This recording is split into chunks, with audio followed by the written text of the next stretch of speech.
Hello, gorgeous pagan people. My name is Eric, and welcome to Wednesday number 2, Subsweek this month, as we celebrate the anniversary of the collab here on The Pagan Perspective.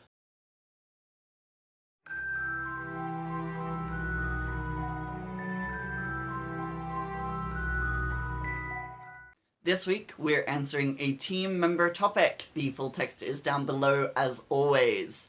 In your experience or in relevance to your path, what is magic? How do you define it? Do you practice it? Does it have a place in your path?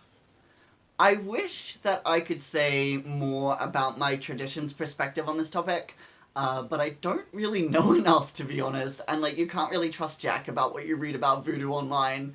There are things that I could hazard a guess at, but mostly this video is just going to be coming from my personal perspective and experience and other systems and stuff.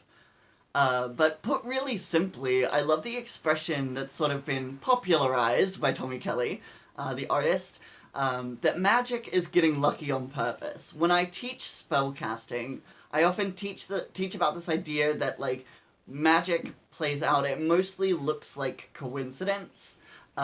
But, as chaos magician and author Peter Carroll says, of course, this can always be excused as coincidence, but most magicians would be quite content with being able to arrange coincidences. It doesn't matter if it's a coincidence, as long as every time I do X, that same coincidence occurs.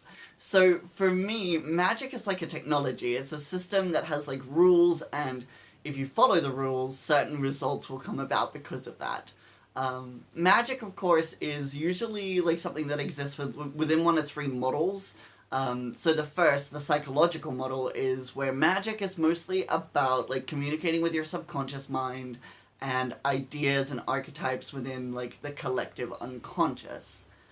Then there's the energy model that equates the term energy with magical power and mingles the two concepts together through phrases like all things are made of energy. So this is where the perception of magic as a unique force in the universe, something like gravity, would be placed, I guess. But I am primarily situated in the 3rd model, the spirit model, which sees the spirits and the gods that we work with as unique and individual beings with their own will and their own intentions and stories and stuff.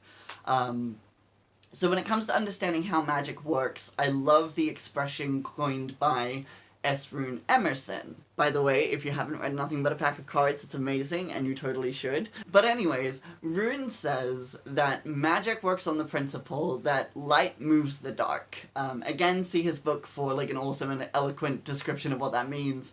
But I usually extend it out to the light of God, or the light of the spirits, or whatever, moves the dark of the manifest world. So in my worldview, all magic is achieved through spirits. Even if you're just mixing up some herbs in a baggie, you're still working with the spirits of those herbs. So this is an animistic kind of approach to magic that places a lot of importance on contracts, agreements, and pacts with the spirits, and it makes the magician's role in the community to manage those contracts, their contracts and the contracts of others with the spirit world in the most advantageous way.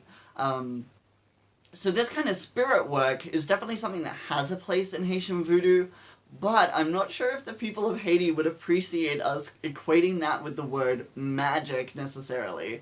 I'm pretty sure that, being considered a sorcerer or a witch is very different to being perceived as a hungan or mambo, and they might not actually be positive terms.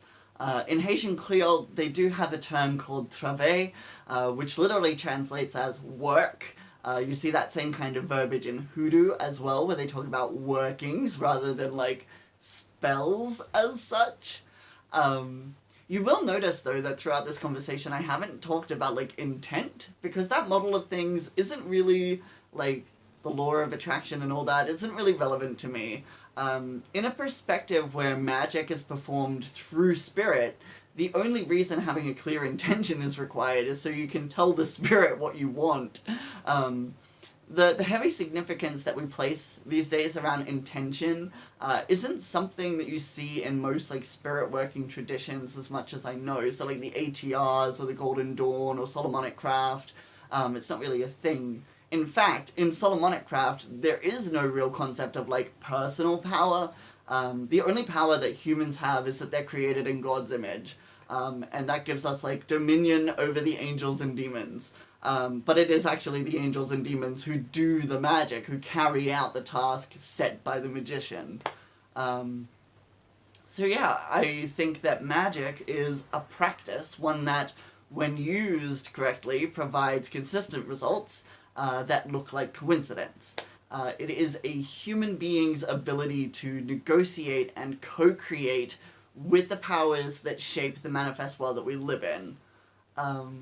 But yeah, this is, I guess, another short and sweet one from me, but I hope that you have enjoyed hearing my thoughts on this topic. And until I speak to you next time, I hope you're well. Mwah. Bye.